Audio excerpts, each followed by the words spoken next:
Tribuners, jumpa lagi bersama saya Diamita dalam live update sore edisi Kamis 18 Agustus 2022.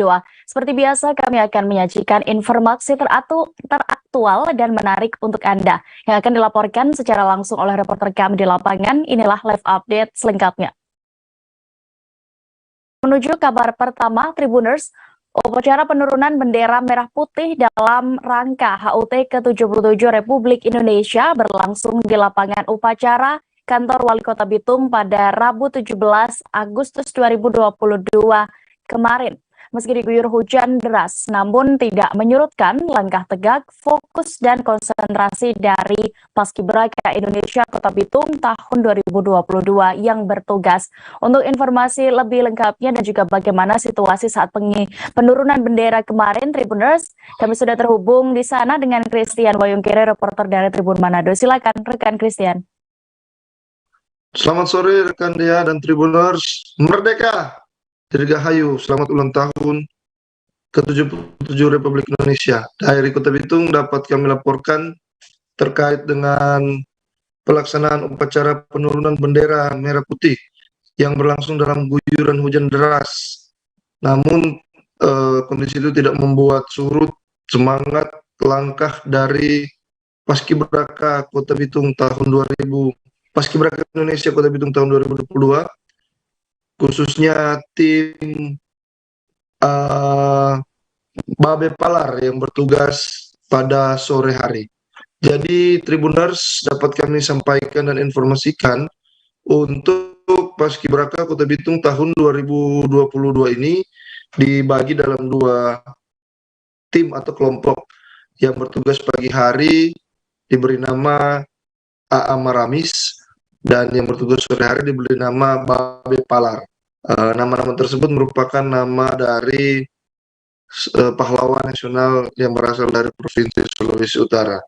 Dan Tribuners, dapat kami laporkan di tengah guyuran hujan deras seperti yang Anda saksikan dalam tayangan video ini, Paskibraka Kota Bitung, Paskibraka Indonesia Kota Bitung dapat dan mampu mengemban tugas mereka dengan baik meskipun curah hujan sangat-sangat deras mengguyur, tapi tidak menyurutkan semangat dan para Paskibraka Indonesia Kota Bitung. Di dalamnya ada pembentang bendera, ada penggerek, ada pembawa baki, dan pasukan 17, kemudian ada pasukan 17, kemudian ada pasukan 8, dan jajaran TNI Polri yang terlibat dalam Paskibraka atau barisan Paskibraka Indonesia Kota Bitung tahun 2022. Dan mereka usai mengemban tugas mulai dari pengibaran, penurunan, sampai dengan penyerahan bendera merah putih dan teks proklamasi ke pemerintah Kota Bitung berlangsung dengan baik dan mendapat apresiasi dan atensi dari para orang tua Paskibraka. Dan nampak juga ada di video yang kami kirimkan juga ada nuansa haru yang bisa kita saksikan menyelimuti wajah-wajah dari Paskibraka yang bertugas di tengah guyuran hujan deras. Begitu rekan Dea, laporan dari Kota Bitung. Baik, Tribuners, terkait penurunan bendera merah putih di Kota Bitung pada upacara peringatan 17 Agustus kemarin, juga rekan kami sudah melakukan wawancara bersama sejumlah pihak. Berikut liputannya. Satu kalimat untuk petugas sore hari ini di bawah hujan deras. Apa ini yang abang mau bilang? Merdeka.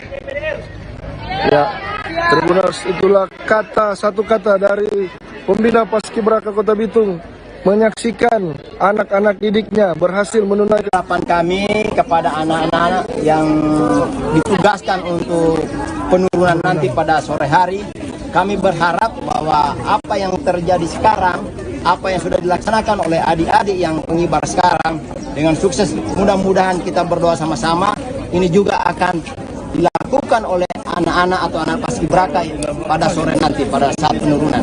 Itu yang menjadi harapan. Kita beralih ke Kalimantan Utara, Tribuners. Kemeriahan momen peringatan HUT ke-77 Republik Indonesia juga terasa di Kelurahan Sebengkok, Kota Tarakan pada Rabu 17 Agustus pagi kemarin.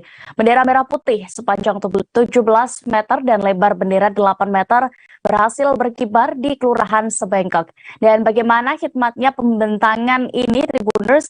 Kami sudah terhubung dengan reporter dari Tribun Kaltara, ada rekan Andi Pausia. Silakan dengan informasi Anda di sana. Ya baik rekan Dea, selamat sore Tribuners, bersama saya Andi melaporkan dari Tarakan, Provinsi Kalimantan Utara. Ya benar, pada momen memperingati hari ulang tahun kemerdekaan RI yang ke-77 dimeriahkan juga oleh warga Kelurahan Sebengkok, Kota Tarakan, tepatnya pada tanggal 17 Agustus 2022 kemarin. Dan ini dirangkai dengan kegiatan pembentangan bendera merah putih, bendera pusaka sepanjang 17 meter dan lebar bendera selebar 8 meter di Kelurahan Sebengkok. Adapun pembentangan upacara sekaligus pembentangan bendera merah putih ini diinisiasi oleh komunitas OI dan kemudian dari Karang Taruna Kelurahan Sebengkok, LPM dan KSM di Kelurahan Sebengkok, dan dipusatkan tepatnya di jalan protokol yang ada di persimpangan Klinik Karsa, Kota Tarakan di Kelurahan Sebengkok. Dikatakan C. Ageng, salah seorang panitia dan perwakilan OI, komunitas OI sendiri mengungkapkan konsep dari pembentangan bendera merah putih sepanjang 17 meter dan selebar 8 meter ini sendiri nanti pada saat upacara, pada saat akan membacakan detik-detik proklamasi, seluruh unsur ikut memegang bendera tersebut, baik dari unsur kepemudaan, unsur komunitas, organisasi kesukuan, dan termasuk juga pihak lurah. Hadir pula dalam hal tersebut inspektur upacara langsung dipimpin oleh Lurah Pengungsian, Lurah Sebengkok. Dan selanjutnya pembentangan bendera dilaksanakan pada pukul 11:17 di detik-detik proklamasi didengarkan. Dan di sini panitia memperdengarkan langsung rekaman suara yang dibacakan oleh suara pembacaan teks proklamasi yang dibacakan langsung oleh Presiden Soekarno. Rekaman suara ini didengarkan melalui sound system atau ampli dan didengarkan oleh seluruh masyarakat yang ada di Kelurahan Sebengkok. Selanjutnya, semua yang hadir ikuti upacara tersebut melakukan penghormatan bendera merah putih dan menyanyikan lagu kebangsaan Indonesia Raya.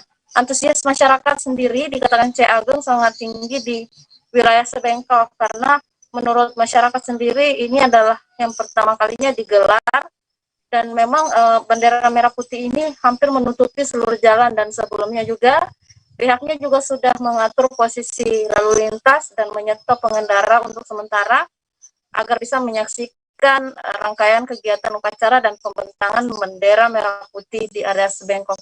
Bahkan masyarakat yang tinggal di sana yang berada di dalam rumah karena penasaran juga ikut keluar rumah dan ikut menyaksikan serta ikut memberikan penghormatan secara langsung.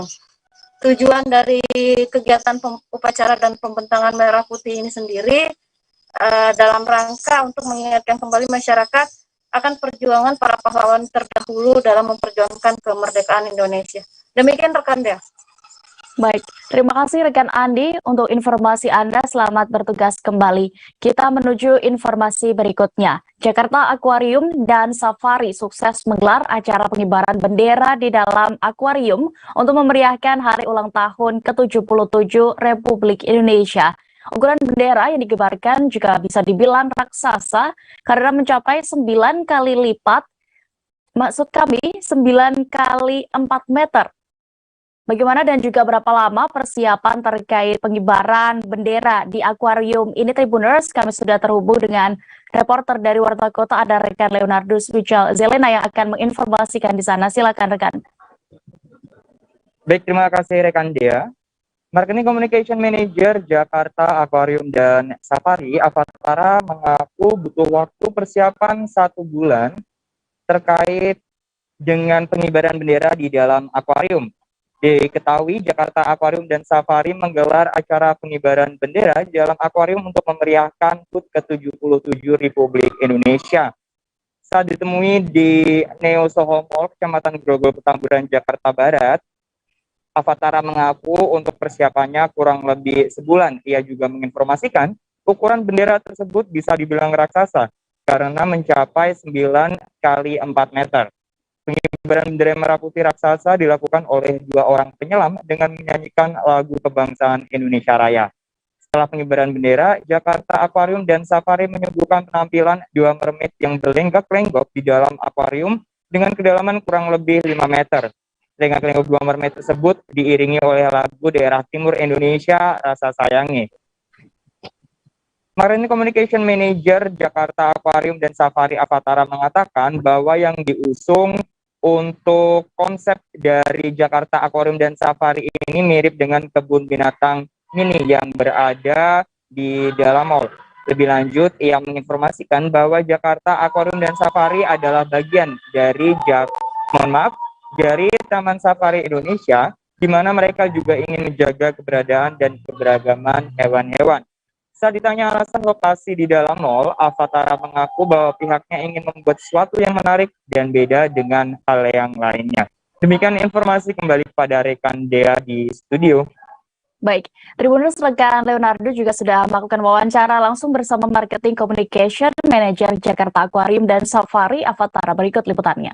Mungkin bisa dijelaskan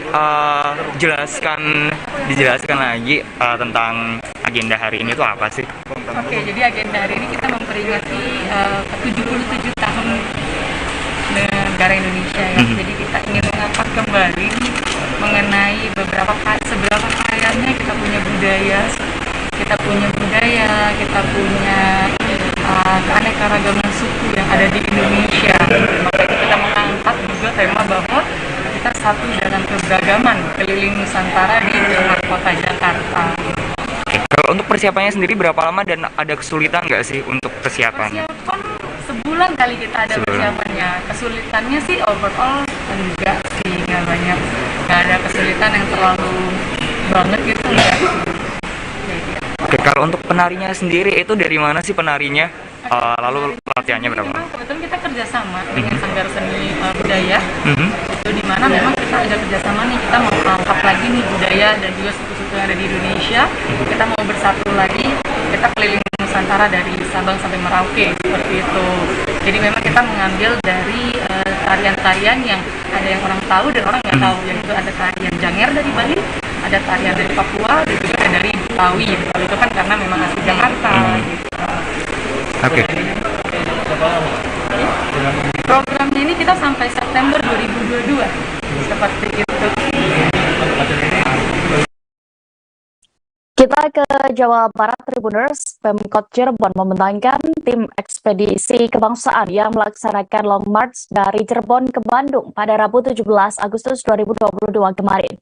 Tim yang terdiri dari para camat, lurah, kemudian TNI Polri, BPBD, Satpol PP, pemadam kebakaran, dan lainnya itu akan membawa sejumlah misi dalam agenda ini. Apa saja misinya? Akan diinformasikan rekan Ahmad Imam Baihaqi, reporter dari Tribun Cirebon yang sudah siap dengan laporannya di sana. Silakan rekan. Ya baik, terima kasih. Ya, pada hari Rabu tanggal 17 Agustus 2022 kemarin, Pemkot Cirebon memberangkatkan tim ekspedisi kebangsaan dari Stadion Madia Bima Kota Cirebon ke Bandung. Nanti tim tersebut akan melaksanakan long march dari Cirebon ke Bandung dalam rangka memperingati HUT kemerdekaan Republik Indonesia. Selain itu, tim ekspedisi kebangsaan juga membawa misi khusus yang merupakan amanat dari Pemkot Cirebon untuk pemerintah pusat yang disampaikan melalui pemerintah Provinsi Jawa Barat. Beberapa misi yang akan disampaikan tim ekspedisi kebangsaan tersebut adalah mengenai harapan dari para anak-anak yang mengikuti upacara HUT Kemerdekaan Republik Indonesia di Kota Cirebon. Anak-anak tersebut menuliskan pesan dan harapannya di kain yang ukurannya cukup besar dan kemudian dibawa oleh tim ekspedisi kebangsaan tersebut. Nantinya pesan dan harapan dari anak-anak Kota Cirebon itu akan disampaikan kepada pemerintah pusat melalui pemerintah Provinsi Jawa Barat yang dalam hal ini akan diwakili oleh Gubernur Jawa Barat Ridwan Kamil. Dan selain misi tersebut, ekspedisi kebangsaan Kota Cirebon juga membawa misi untuk menyosialisasikan bahaya stunting bagi anak-anak. Tim ekspedisi kebangsaan menyosialisasikan mengenai stunting kepada masyarakat yang ditemui sepanjang rute Long March dari Cirebon ke Bandung. Dalam hal ini, Wali Kota Cirebon juga diketahui mengikuti rangkaian Long March tersebut yang saat ini sudah berada di wilayah Kabupaten Sumedang. Rencananya Long March yang diberangkatkan sejak Rabu siang kemarin akan tiba di Gedung Sate Bandung pada Kamis malam ini dan akan diterima oleh Gubernur Jawa Barat Ridwan Kamil. Dalam sambutannya, Wali Kota Cirebon menyampaikan bahwa misi utama dari ekspedisi kebangsaan adalah sosialisasi bahaya stunting. Bahkan dari Pemkot Cirebon juga mendorong pada masyarakat yang mampu untuk menjadi bapak asuh stunting bagi para anak-anak yang mengalami stunting khususnya di Kota Cirebon. Demikian, Dea. Baik, Tribuners, berikut keterangan dari Wali Kota Cirebon, Nasruddin Aziz yang sudah didapatkan oleh rekan Imam. Selengkapnya kami tampilkan. Ya, karena dalam ekspedisi ini kami membawa pesan putra-putri Kota Cirebon yang tertuang dalam tanda tangan dalam spanduk raksasa yang akan kami sampaikan untuk Indonesia melalui Jawa Barat. Itu yang kami maksudkan dan kami sangat bersyukur sekali, antusiasmenya sangat tinggi sekali. Apa sih Pak isi pesannya Pak? Isi pesannya adalah bahwa kami bangsa Indonesia, masyarakat Indonesia itu merasa bersyukur karena memiliki pemimpin-pemimpin yang mencintai rakyatnya. Dan kami berharap terus selama Republik ini ada, pemimpin-pemimpinnya terus mencintai rakyat. Saya kira itu yang pesan yang ingin kami sampaikan. Terkait stunting masalah stunting ini juga sebetulnya merupakan program stunting ini juga sebetulnya merupakan program kecintaan pemimpin-pemimpin Indonesia terhadap rakyatnya. Presiden kita mencanangkan bagaimana agar Indonesia ini mengatasi stunting, ya, itu untuk Indonesia emas di tahun 2045. Kita di Presiden Joko Widodo atau Jokowi diketahui menggunakan pakaian adat Dolomani dari Buton saat upacara peringatan Hari Kemerdekaan RI tahun ini, tepatnya kemarin. Gubernur Sulawesi Tenggara Ali Masih mengaku bangga dan juga mengucap terima kasih kepada Presiden Jokowi atas pilihan baju adat di tahun ini. Untuk informasi lebih detailnya, Tribuners akan disampaikan reporter dari Tribun News Ultra. Ada rekan Laude Ari, silakan dengan informasi Anda. Terima kasih rekan Dea. Selamat sore Tribuners. Pak Gubernur Sulawesi Tenggara Ali Masih mengucap terima kasih kepada Bapak Presiden Jokowi yang telah memilih pakaian adat Buton Dolomani yang digunakan saat upacara atau hari kemerdekaan yang ke-77 di Istana Kemerdekaan di Jakarta pada kemarin, 7 Agustus kemarin.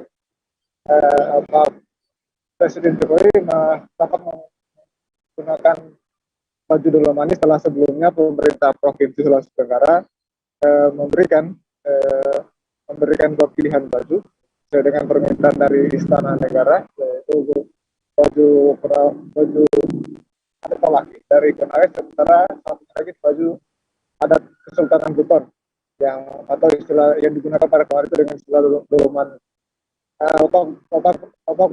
Pak Gubernur Sulawesi Tenggara Ali Mazim berjanji akan terus memberikan ya, berbagai pakaian adat.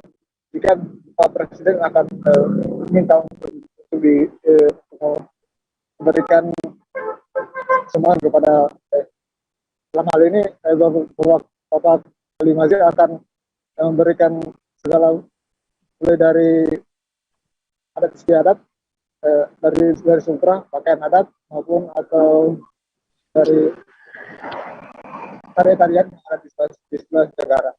Kemudian Pak Ali Mazim akan berjanji akan terus melestarikan, meminta kepada masyarakat untuk terus melestarikan berbagai tarian adat yang ada maupun yang ada di pakaian adat yang ada di Sulawesi Tenggara agar pemerintah pusat bisa digunakan oleh pemerintah dalam berbagai event internasional. Kemudian kemarin juga Pak Gubernur juga berterima kasih kepada Bapak Jokowi karena mau menampilkan tari Lumense yang dari KBN yang ditampilkan sebelum detik pengibaran bendera di Jakarta. Kemudian yang terakhir Bapak Gubernur Ali Mazim bersama Forkopimda bahkan menyaksikan detik-detik pengibaran bendera merah putih di Istana Kemerdekaan yang kemudian disaksikan oleh sejumlah Forkopimda pas selesai dengan dilakukan upacara bendera di Rumah Jabatan Gubernur Sulawesi Tenggara. Ya demikian ya, salam laporan. Baik, Tribuners, berikut kami tampilkan hasil wawancara rekan Laude Ari bersama Gubernur Sulawesi Tenggara Ali Mazim selengkapnya. Bersyukur ya kepada Allah Subhanahu wa Ta'ala, hari ini oleh Bapak Presiden berkenan menggunakan baju adat Buton dalam rangka memperingati hari ulang tahun Republik Indonesia yang ke-77. Saya tentu sebagai gubernur juga mewakili masyarakat seluruh Sulawesi Tenggara, khususnya dalam seluruh Indonesia, mengucapkan banyak terima kasih kepada Bapak Presiden atas perkenannya menggunakan baju adat Buton digunakan dalam rangka upacara hari ulang tahun Republik Indonesia ke-77. Ini satu kesyukuran dan juga satu kebanggaan karena tidak mudah untuk memilih pakaian khas daerah seperti itu. Karena setiap tahun seluruh profesi tentunya juga ingin pakaian adatnya digunakan oleh publik. Nah, hari ini kita di hari ulang tahun ke-77 juga ada dua event penggunaan pakaian adat Buton, juga tari Lumense itu dari KBN ya, Sulawesi Tenggara ya, Kabupaten Bebana.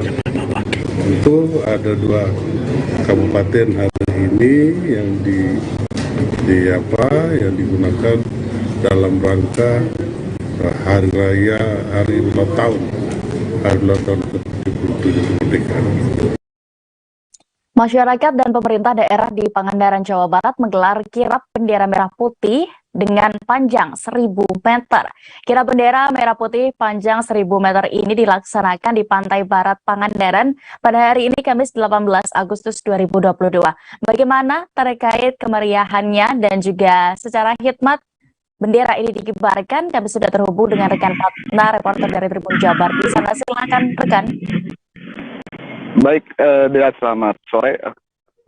Saya laporkan langsung memperingati hari ulang tahun Republik Indonesia yang ke-77, masyarakat dan pemerintah daerah pada tadi pagi, hari Kamis tanggal 18 Agustus 2022, melakukan kirap bendera dengan membentangkan bendera merah putih ya di Pantai Barat sepanjang 1.000 meter atau 1 kilometer di sekitaran mulai dari sekitaran pos 1 sampai pos 4 Pantai Barat Pangandaran. Dan diketahui untuk kegiatan kirap bendera ini di Pantai Barat diikuti atau diawali oleh Bupati dan Wakil Bupati, kemudian dan jajarannya, serta Polres Pangandaran, Kodim Ciamis beserta Paskibra dan seluruh tokoh masyarakat yang ada di Kabupaten Pangandaran. Kemudian Bupati Pangandaran menyampaikan bahwa kegiatan kirap bendera sepanjang 1.000 meter ini yang dilaksanakan di Pantai Barat merupakan pertama dilaksanakan di Pangandaran, yang sebelumnya belum pernah dilaksanakan khususnya karena pandemi ya. Dan Bupati juga berencana jika masa jabatannya panjang sampai 2024 berikutnya, dia akan membentangkan lebih dari 1.000 atau mencapai 2.000 meter bendera merah putih di Pantai Barat Pangandaran. Selain itu, perlu diketahui bahwa Bupati Pangandaran mengungkapkan bahwa hal tersebut merupakan rangkaian dari dalam memperingati Hari Ulang Tahun Republik Indonesia ke-77 dengan membentangkan bendera merah putih di Pantai Barat Pangandaran. Dan ini merupakan salah satu contoh untuk anak muda khususnya di Kabupaten Pangandaran supaya terus mengenang jasa para pahlawan yang telah gugur khususnya di Kabupaten Pangandaran. Seperti itu, Dea. Baik, Tribuners, rekan Patna sudah mendapatkan keterangan dari Bupati Pangandaran, JJ Wiradinata, terkait diselenggaranya acara ini. Selengkapnya kami tampilkan.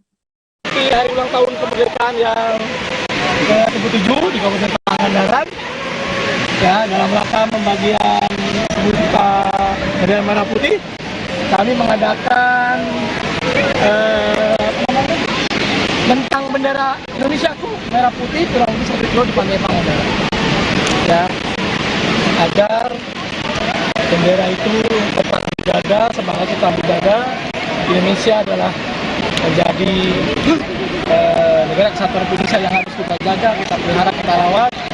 Para pejuang dulu hanya untuk membentangkan bendera saja, mereka siap mengorbankan nyawa. Nilai itu yang tentu akan kita ambil, ya, sebagai bagian dari pendidikan karakter, ya, rasa cinta tanah air, dan terutama anak-anak muda di Kabupaten Pangandaran. Saya kira ini satu kerjasama yang baik antara pemerintah daerah, Polres Pangandaran, kemudian Undang-Undang 13 Ciamis, dan seluruh jajaran pemerintah Kabupaten Pangandaran. Ini untuk yang berapa kali, Pak? Baru 1 kali ini. Ya, di pantai, Pak, ya? Ya, kalau hari ini 1 kilo, mungkin tahun depan akan kita sampai Batu Aras. Di arah terbuka jalannya ya, Pak? Ya, oke. Kita menuju Sulawesi Tenggara. Tribuners, Wali Kota Kendari Zulkarnain Kadir mengapresiasi anak muda yang mengibarkan bendera di Hari Ulang Tahun Republik Indonesia. Pasalnya, pengibaran bendera merah putih tersebut mengusung konsep yang berbeda dari biasanya. Bendera yang dikibarkan oleh anak muda atau milenial ini di Kota Kendari mempunyai panjang 770 meter atau hampir mencapai panjang jembatan Teluk Kendari. Seperti apa penampakannya? Kami sudah terhubung dengan rekan Ridwan Kadir, reporter dari Tribun News Sultra. Silakan rekan dengan informasi Anda. Ya, terima kasih rekan Dea. Dapat saya sampaikan tepatnya kemarin pada tanggal 17 Agustus 2022, mahasiswa pencinta alam Universitas Muhammadiyah Kendari bersama beberapa lembaga lainnya di Sulawesi Tenggara itu mengibarkan bendera pada Hari Ulang Tahun Republik Indonesia yang ke-77. Pengibaran bendera ini cukup berbeda dari biasanya karena mengusung konsep memang yang berbeda, yaitu mengibarkan bendera sepanjang 770 meter, tepatnya di jembatan Teluk Kendari atau jembatan Batramas, Kota Kendari, Provinsi Sulawesi Tenggara. Untuk itu Wali Kota Kendari Zulkarnain Kadir sangat mengapresiasi apa yang menjadi kegiatan dari anak muda ini karena telah mengisi kemerdekaan dengan yang positif. Kemudian Zulkarnain Kadir juga mengatakan bahwa dengan adanya kegiatan ini perlu dukungan dalam rangka untuk mendukung ide serta gagasan dari anak muda ini agar nantinya ke depannya mereka bisa lebih kreatif lagi, berinovasi lagi dalam mengisi kemerdekaan itu sendiri.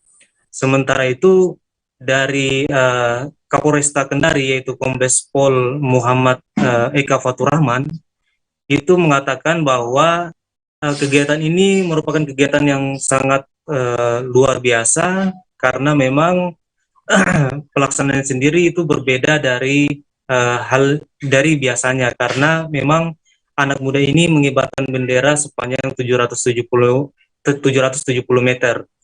Untuk itu melalui momentum ini Kombes Pol Eka Fatur Rahman mengatakan bahwa atau mengajak kepada seluruh masyarakat di Sulawesi Tenggara, khususnya di Kota Kendari, untuk terus bersinergi dengan kepolisian dalam rangka menjaga keamanan dan ketertiban di Kota Kendari. Kemudian setelah pengibaran bendera dan upacara bendera di Jembatan Teluk Kendari, Wali Kota Kendari bersama Wakil Wali Kota Kendari, kemudian Ketua DPRD Kota Kendari dan juga Kapolresta Kendari pergi untuk meletakkan batu pertama di Tugu Perdamaian atau Tugu Damai, yang dimana Tugu Damai ini merupakan simbol untuk memupuk tali persaudaraan di antara masyarakat atau warga di Kota Kendari. Mungkin itu saja yang dapat saya sampaikan, Dea. Kembali ke rekan Dea. Baik, terima kasih rekan Ridwan Kadir untuk informasi Anda di Kota Kendari. Selamat bertugas kembali. Kita bergeser ke informasi berikutnya. Seorang ayah asal Kecamatan Sungai Selan, Bangka Tengah, tega meruda paksa anak kandungnya. Tak hanya itu, selain diruda paksa, korban bahkan juga kerap disiksa, disuruh mencuri oleh ayah kandungnya tersebut.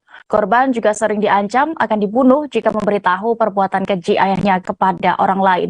Untuk informasi terkait ini Tribuners, sudah ada rekan Arya Bima Mahendra, reporter dari Bangka Pos yang akan menyampaikan. Silakan rekan.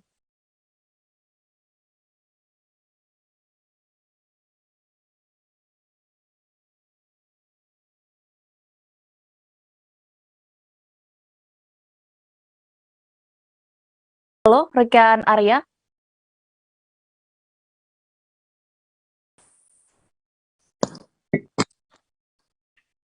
Ya, halo rekan Dea. Ya, silakan dengan informasi Anda terkait ini, rekan. Ya, baik, terima kasih rekan Dea dan pemirsa Tribuners dimanapun Anda berada. Perlu saya sampaikan bahwa memang pada hari Selasa kemarin telah terungkap sebuah kasus peristiwa tidak terpuji yang dilakukan oleh seorang ayah yang meruda paksa anak perempuan ataupun putri perempuannya sendiri yang memang masih duduk di bangku sekolah dasar. Dan peristiwa ini terjadi di salah satu wilayah yang berada di Kecamatan Sungai Selan, Kabupaten Bangka Tengah. Dan perlu saya sampaikan bahwa awal mula kasus ini terungkap, ini bermula ketika guru korban ataupun wali kelas korban ini awalnya melihat gelagat yang aneh ataupun tingkah laku aneh dari muridnya yang memang kala itu sering menjadi diam ya, dan bahkan tidak ceria seperti murid-murid lainnya. Dan kala itu pada hari Selasa tanggal 16 Agustus kemarin, sewaktu di sekolah, dirinya pun bertanya secara langsung kepada muridnya tersebut dan meminta muridnya itu untuk berkata jujur dan menceritakan